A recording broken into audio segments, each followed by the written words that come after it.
Communities throughout the state are getting close to running out of water. A new report from the Texas Comptroller's Office is detailing the toll of this drought and the future of water in Texas. In all, it says more than 16,000 Texans could run out of water in 6 months or less. Nearly 50,000 are at risk of running out of water in 3 months or less. And about 23,000 Texans could see their water supplies run out by 45 days from now. Here's a look at the Central Texas water systems on the list tonight. Spicewood Beach, Draper Estates at the Lago Vista area. And KXA's Kevin Schwaller traveled to the third community, Florence. He learned folks there are planning ahead.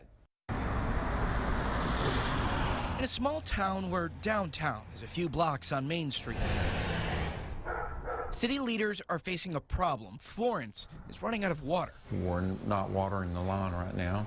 We also use bottled water.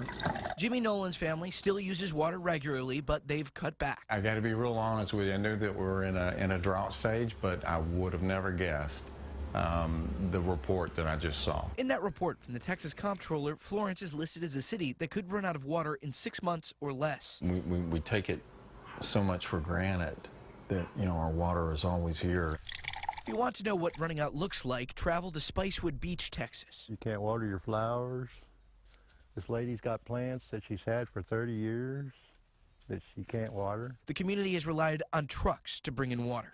And all the people here in Florence always work together and you know, get things done. Florence has its own solution. It's working with a special utility district called Chisholm Trail, which gets water from Lake Georgetown and Edwards Aquifer. And city leaders say their plan will work before time runs out along with the water. Kevin Schwaller, KXAN News.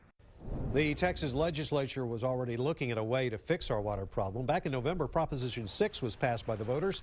The idea had some big support. It moves $2 billion from the state's rainy day fund to a new water bank to help pay for projects over the next 50 years. Communities will pay back that money they borrow from Texas. The Water Board is already looking at projects that could receive some funding. Today's report says Prop 6 is a positive step, but calls it only a step.